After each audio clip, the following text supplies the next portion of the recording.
morning, everybody. Happy Memorial Day weekend. Thanks for everybody that's watching again. We will continue to be FaceTiming this live even after we reopen the church. A lot of people didn't even know we were doing this. We've been doing it for like 2 or 3 years already. Our plans are to open the church for service on the first Sunday in June. That is all subject to change as we go along. Letters have been sent out to everybody, so you'll know the changes that we have made to accommodate the requirements that have been put out by the governor. And again, everything is subject to change. Everything is temporary. Everybody has to be patient with what we're doing. Who knows, some of the suggestions that we've done might linger on and be something better for us in the long run. Our plans are, hopefully, if the weather cooperates, the first 2 or 3 Sundays is to have the service outside. I will definitely let you know about that as the time goes on. Hopefully we'll know a little bit more next Sunday. We do have one more Sunday in May. So anyhow, just wanted to pass that on. Thanks everybody for being here. Maurita's going to be giving a message. And we have wonderful guest musician today, Maurita Wiggins. Are you playing too, Laurie? Not today. Not today. Well, I thought you were playing today. Anyhow, Lisa's going to be here giving us her wonderful music. And I don't have any other announcements other than, just everybody just stay kind and be strong and safe and stay healthy. I want to turn it over to Maurita.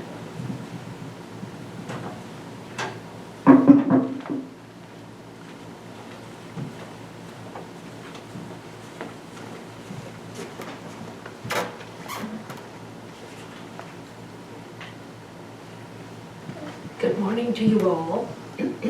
Oh, I think I probably better turn this on so people can hear me.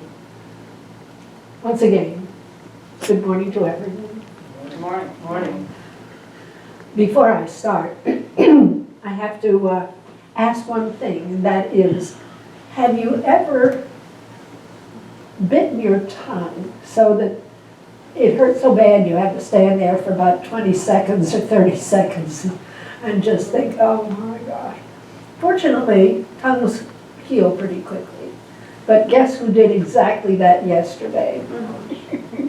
Unfortunately.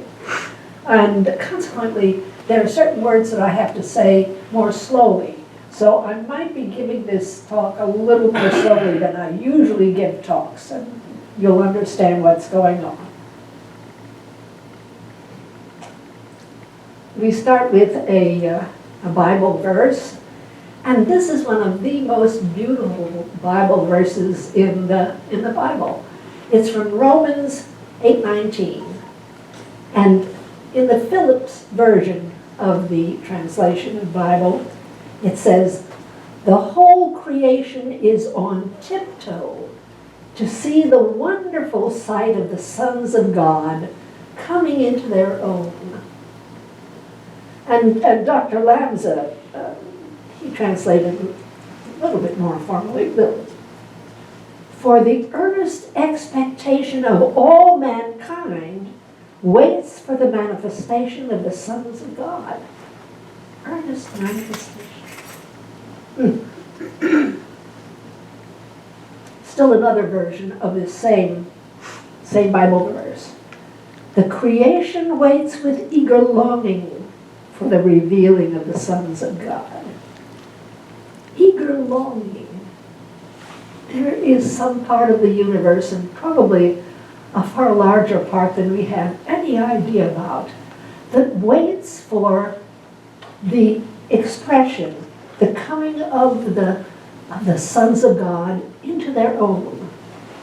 Now, of course, sons of God means children of God. It isn't just fellows. But this manifestation we were talking about is what? What does that mean exactly? The eager longing that creation has for the revealing of the sons of God. What is that all about? Well, the revealing of the children, I should say, of God is when we really think of ourselves as children of God. When we see ourselves in that role, in that position, that connection, constant connection with the creator of the universe, who loves us beyond measure. But that doesn't mean just thinking of ourselves as children of God on Sunday morning. It means thinking of ourselves as children of God throughout our days, remembering that we can turn to God at any time for help, for understanding. We can say, look, I can't do this. I can't do this, but you can with me.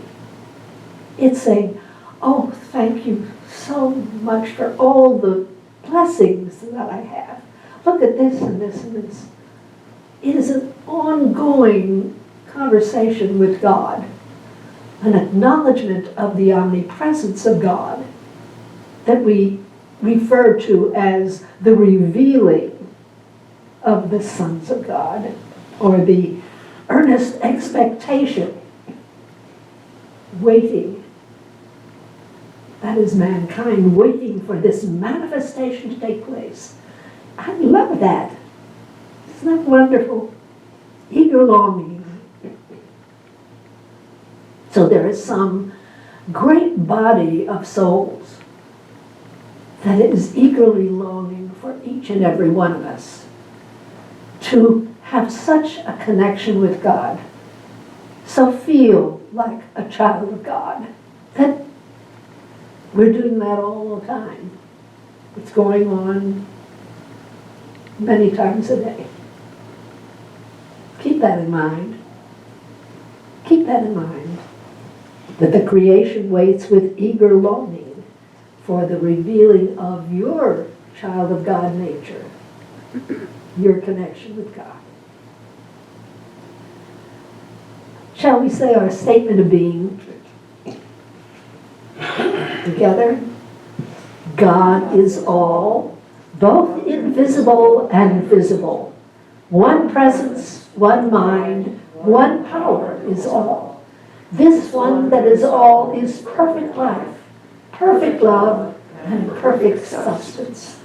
I am the individualized expression of God and am ever one with this perfect life, perfect love, and perfect substance. Lisa?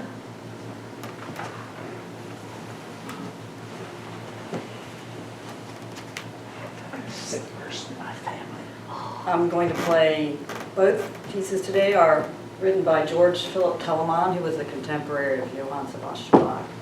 And he wrote a group of pieces for solo violin, and they're called fantasies. And this is a movement from one of the fantasies.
for meditation.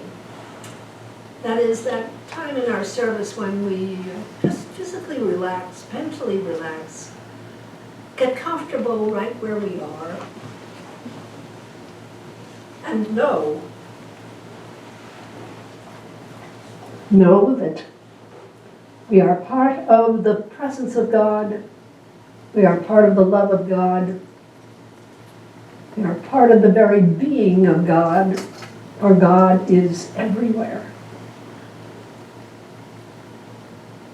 So this day, we think of all the people that are on our Valley Community Church prayer list. We think of Mackenzie Breyer. We think of those people you hold in mind and heart, whom you know have need of prayers right now. We think of relatives and loved ones far and near. And isn't it wonderful the way love expands, can be anywhere? So we reach out with those fingers of love and include so many people. Friends, acquaintances,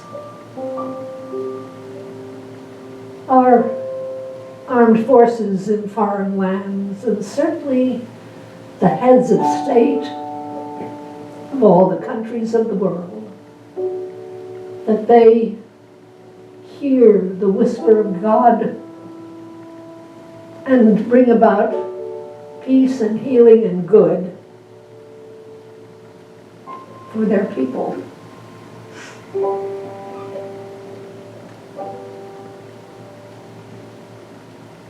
Let's take a deep breath.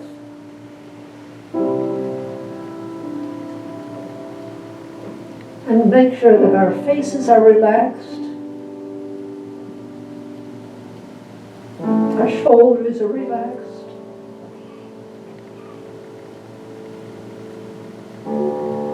Arms and hands and backs. Scan the body.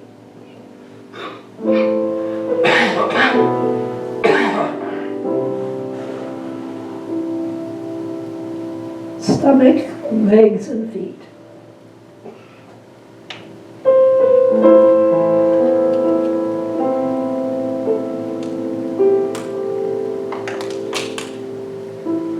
And let it all go. Release, relax. Feel at ease. For when the body is at ease and quiet, then the mind can become quiet as well.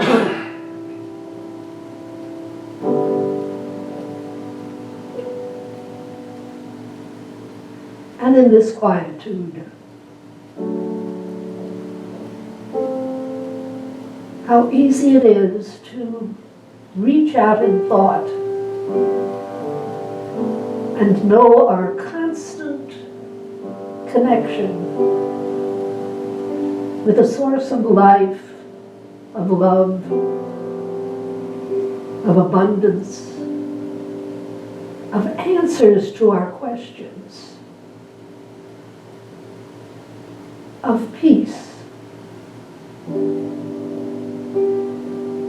and thanksgiving and joy and good. Every good. Because we are constantly, forever,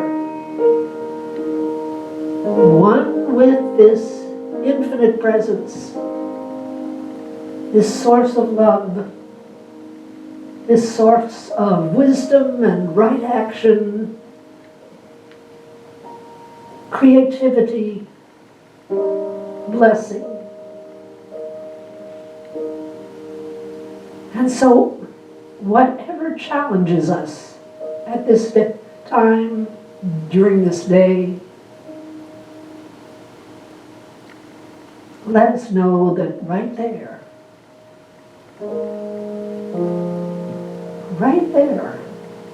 is the presence of God, the presence of good, the presence of right action, of inspiration.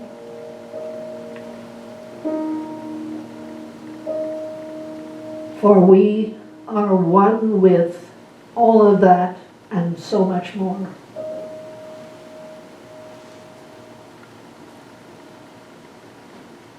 Many times we wonder if we can manage this, whatever this happens to be. But we can. For with God all things are possible.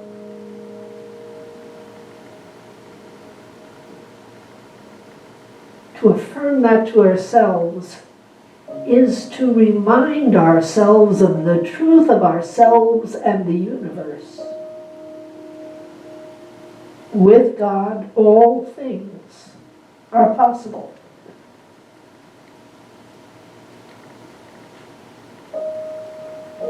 Right now, we're going to have 90 seconds of silence. But is it a time when you can speak to Him yourself? You can talk to this father, mother,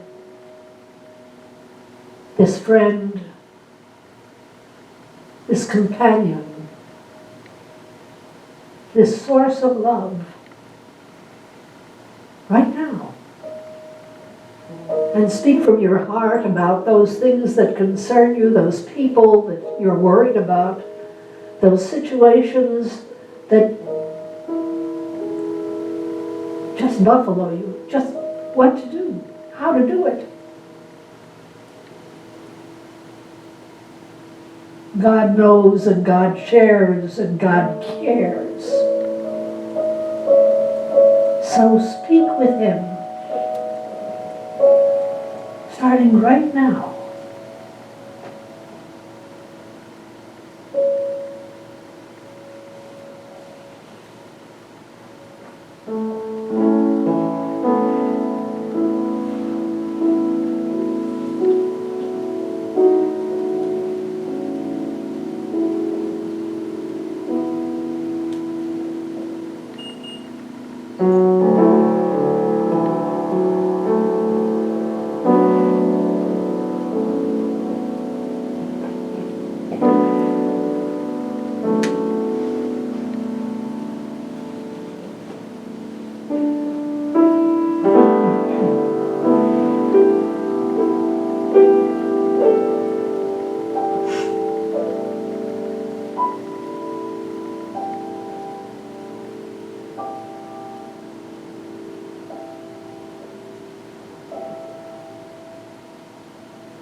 Come unto me, all ye who labor and are heavy laden, and I will give you rest.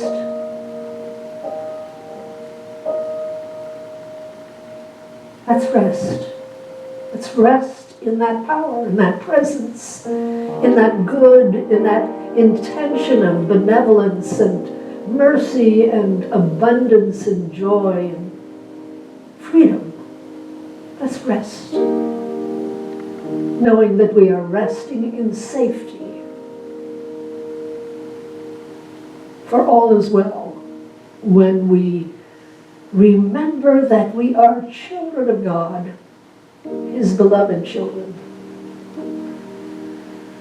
And we can always depend on Him, because with God, all things are possible.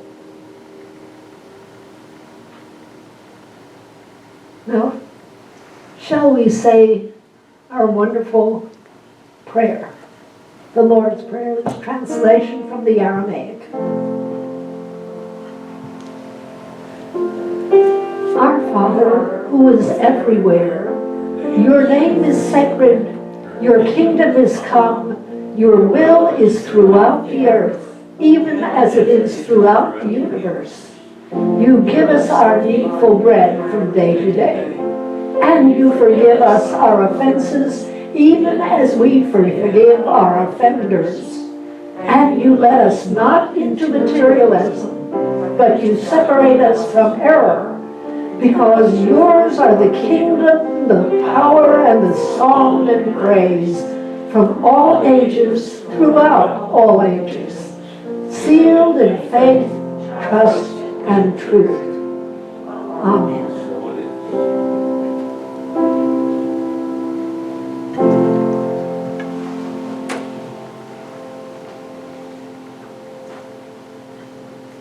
Well, today I'm going to be speaking about a miracle, you say? Part 2.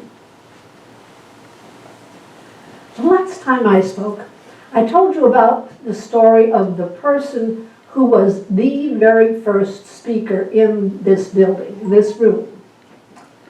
For those of you who didn't hear my talk back then, Dr. Jack Holland was that speaker. See a few nods. And he had the most impressive academic and professional background that you could possibly think of. He had spent 31 years as the founding chairman of the Business Management School at San Jose State University. He received so many outstanding professor awards there. He taught and lectured all over the world. He was an author of 3 books, many, many pamphlets as well. He was a religious science minister, and he was a divine science minister. After college, I think he went to Arizona State and majored in psychology. He joined the Navy. It was the Second World War, and he served in the submarine service throughout those years. But toward the end of the war, the submarine was blown out of the water, and he received a great many wounds, unfortunately.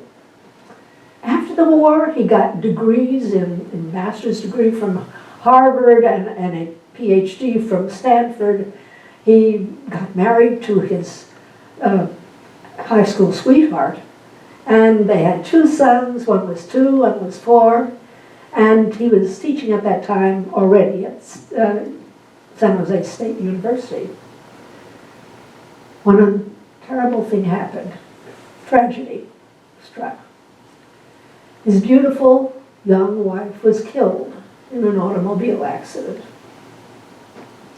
Within 3 months, he all of a sudden began experiencing terrible pain, and he was diagnosed with a very aggressive form of cancer.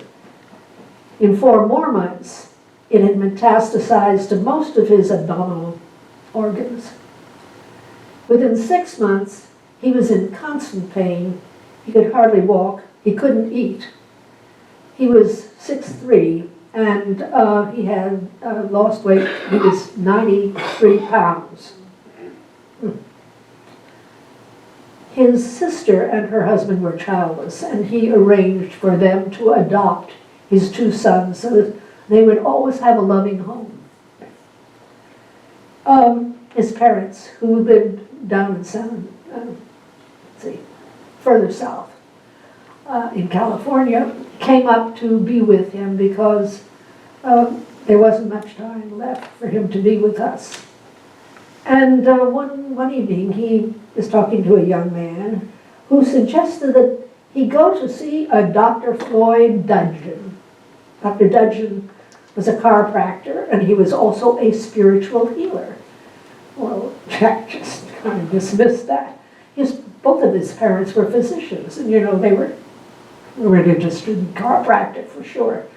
But they urged him to go, and so he did. When he saw the doctor, instead of getting a chiropractic adjustment, the doctor told him he was dying because he didn't want to live. And Jack tried to explain about the malignancy and what it came from, but the doctor brushed it aside and said, whatever had happened to him, he simply thought he could not cope. He just wanted to leave. But the fact was that for many months, Jack had been saying to himself, I can't live without her.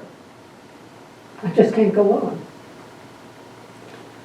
Dr. Dudgeon, again, instead of giving him an adjustment, offered him a little booklet.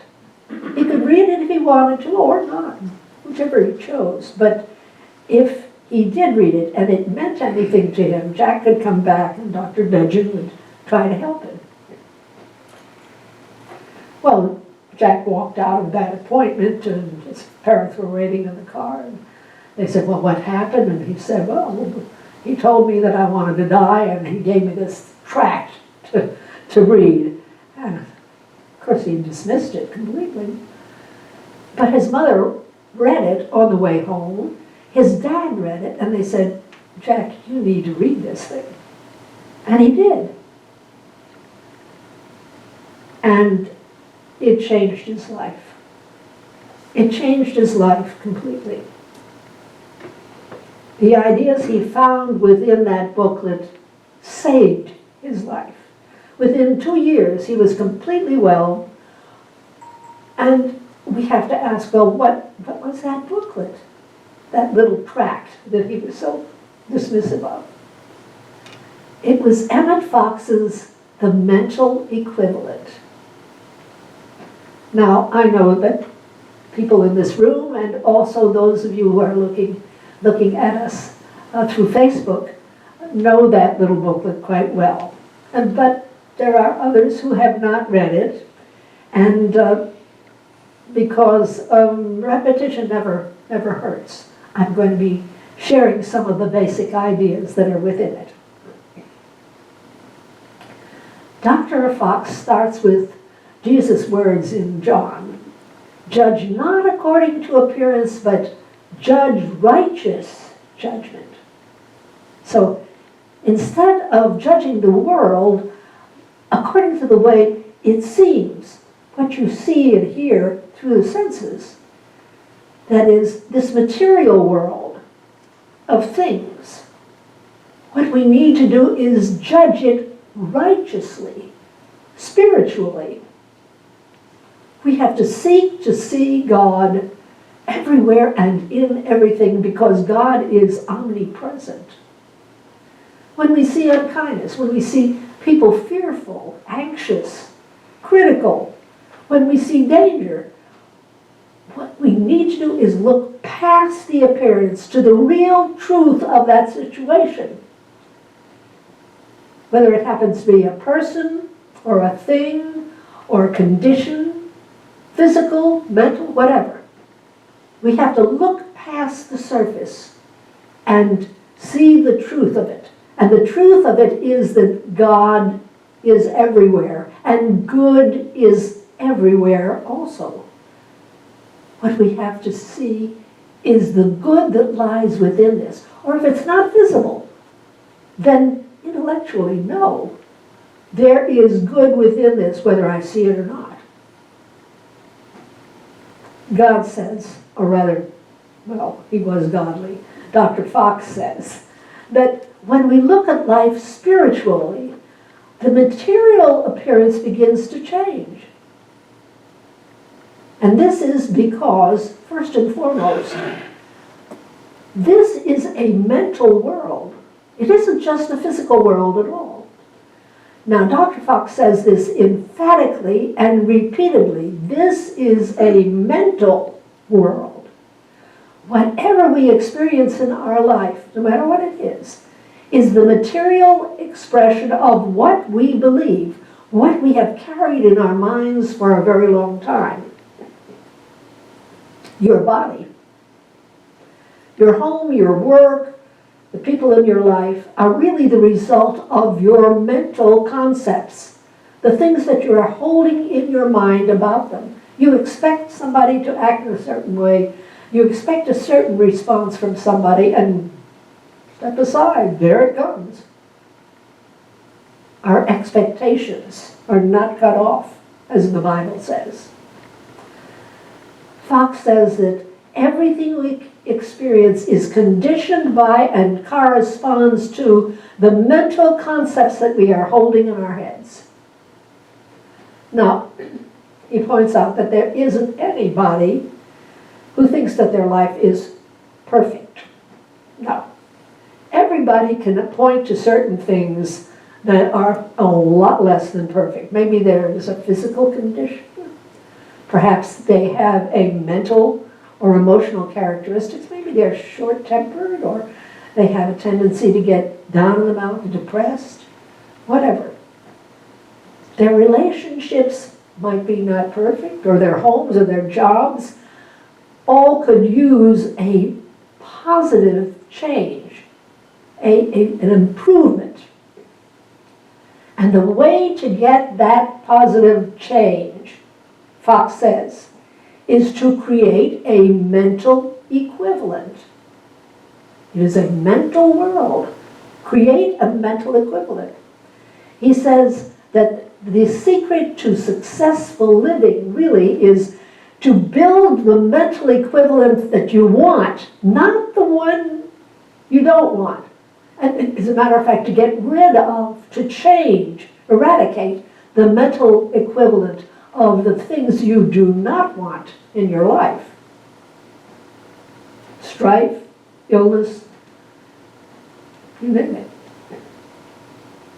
Fox asks, why are unpleasant people always in trouble? Well, a difficult man might move from New York to Chicago thinking that he would like it better there, but pretty soon he's got enemies there as well. People react to him in a negative way. Well, why is that? It is because he is eager to find faults, he's argumentative, maybe he's a controlling kind of a person. He mentally is nourishing strife, criticism, complaints. Oh, this is so, this is so, that. This is what is going on in his mind. That's his routine thinking. That's the mental equivalent that he has in his mind. And conversely, a peaceful person, somebody who brings peace wherever they are because they've got peace within them, chaotic situations change because they have made it a mental habit to cultivate peace within themselves, to look for the good in people, to look for the good in situations. And they transform various situations in life just through their presence. That's their mental equivalent because it is a mental world. But specifically, how do you do this? What are the elements of the how? Dr. Fox explains that you build the mental equivalent that you want by thinking quietly, constantly, persistently about an improved situation that you want to bring in your life, an improvement in a certain condition. You think with clearness and with interest. I like that. I like that. You're interested in this. So you approach these thoughts with enthusiasm, perhaps. It's nice to think about things like this. It's kind of fun to think about how it would be so nice if it was this way. Maybe it's even a little bit exciting, who knows? But to think about some positive change that you want to attract in your life is certainly not a difficulty. It's a nice thing to do. It's comfortable.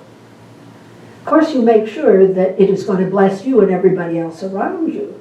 It just has to be in divine order, because it has to be in harmony with the divine, or it doesn't work. So, this blesses you, it blesses other people, and you think about it with interest and with a sense of pleasure. That's kind of fun, actually. When you think about it, to think about a physical condition or a pain somewhere in your body disappearing. Disappearing. Oh, and the relief and gratitude you would feel when it was gone. Or thinking about that pay raise that you wanted for so long and it's manifesting. How wonderful. Or understanding and forgiveness and peace between you and this uppity neighbor of yours. Or thinking about something like that with maybe a family member or a co-worker that you've had some words with. But to think of that forgiveness and understanding and peace between yourself and them. Wouldn't be hard to get interested in something like that. To think about it often. To contemplate with a real sense of pleasure. And thereby creating a mental equivalent. That's Dr. Fox's recipe. Clarity. It's a clear picture of what you want. Consistency. So you keep thinking about this. And interest or pleasure. Kind of simple, isn't it? Not complicated. Clarity, consistency, interest. I want to tell you a lovely, true story. Before she married my son, my daughter-in-law was a divorced, single parent of two lovely little girls. She and three of her friends decided that it really would be interesting and fun to celebrate Christmas in Puerto Rico. At the time, the rate of exchange between the United States and Puerto Rico was like 8 or 10 to 1. So it wasn't going to be an expensive trip at all. And it would expose the girls to a new culture, a new experience, really. The group arranged to have certainly a hotel, rooms for them, and a guide who they wanted to take them to all the sites that the usual tourists saw, but also a lot of other things that the tourists perhaps did not see. They wanted to eat the native cuisine there, and they wanted to experience the real culture of the island. After they had been there a few days, and this was still a couple of days before Christmas, and they had been enjoying all the new things that they had been seeing and doing and eating, one morning their guide took them to a town about 30 miles away out of the where their hotel was. He wanted them to see something new and different. And so they spent the day touring this place and eating and just enjoying it. And late in the afternoon, they got back to the van that they had been moving around in, and the van wouldn't start. Well, their guide just went to work trying to get this thing going. Nothing was going to persuade this piece of equipment to move. And so there they were on the side of the road. They had to get back to their hotel. It was getting late in the day. They tried hailing a cab, and one after another, cabs went right past them, would not stop. This went on for quite a while. But after a while, one cab stopped. And the driver had a conversation with their guide. It truly was purely out of the goodness of his heart that he stopped to help these gringos on the side of the road and take them those 30 long miles back to their hotel. He could have probably earned, quite a bit more just staying in his own hometown. Back in those days, it was not the practice, the custom, to tip people who did things, out of courtesy to you. So nobody expected it. Nobody ever did it. So that man was really just doing a kindness to these people who were so far out of town, these strangers.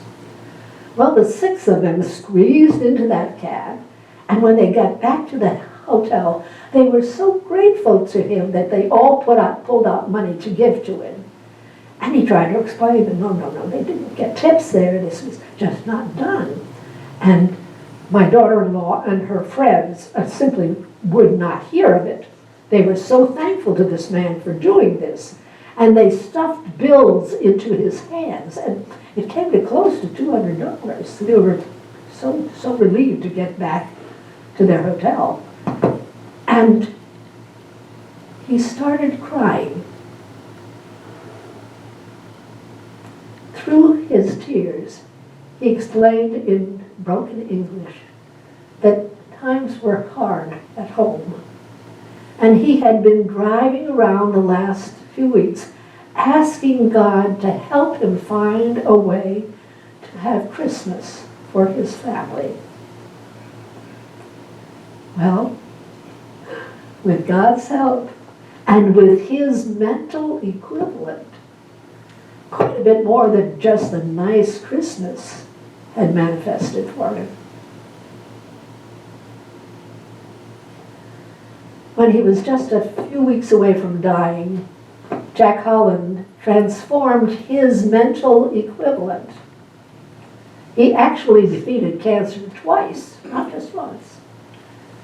Instead of death, and he was so close too, instead of death, he experienced a star-studded academic career and a spiritual ministry that blessed thousands of people. What Jack did and what that Puerto Rican cab driver did, you can do too. You can change your mental equivalent. A miracle, you say? No. You change what's going on in your head. You think differently. Transform your life. Transform your life into the good that God wants for you to experience by thinking with clarity, with consistency, and with interest, with pleasure. And see what happens. Shall we go with it? It's a simple recipe, isn't it? Not complicated. Clarity, consistency, and interest. And when we try, we can do it. We can change the mental equivalent of what we want in our lives. We can think with interest about something. Oh, that would be wonderful. And then we keep thinking about it. And we are attracted into that place where we can experience it, or it is attracted into our place. But it happens. Oh, Father, Mother God, how grateful we are that you have made this a mental world. That we can change things by changing things inside us. Sadly, too few people know that it is a mental world. But as we come to know this, the door is flung wide open to greater good than we've ever had before. And for this simple recipe, for this new way of thinking, a new mental equivalent, oh, we give such deep thanks. Amen.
It's now time for the blessing of the gifts. If you know it, that's wonderful. If you do not, just mentally go along with us, all right? Today, I acknowledge God, omnipresent, as the source of all good, as the source of my good. With this acknowledgement, I accept His will, which is abundance in every aspect of my life. I release all thoughts of lack and limitation, and am open and receptive to the increased flow of abundance to me right now. I joyfully accept the gifts of life and give freely of the special gift that I am. Through me, God omnipresent blesses and multiplies this gift for all. Thank you, dear God. And indeed, thank all of you for your kind gifts to our church, which makes it possible for us to continue. Shall we have a final blessing now? As we go within, and perhaps we scan the things that we are going to be doing the rest of the day. We know that we are not alone in the doing, but that God, omnipresent, is with us all the way, at all times. And that what we do this day will be a blessing to ourselves and to others. We will do it with safety and understanding and peace. We will do it with love, with acceptance, with a sense of brotherhood for all whom we meet. Thank you, beloved Father, Mother, God, for the opportunity to live life as your child, expressing the child of God nature that we all have, the image and likeness of this creative force that loves us and is always with us. For this and so much more, we say, thank you, thank you. Amen. Joyce.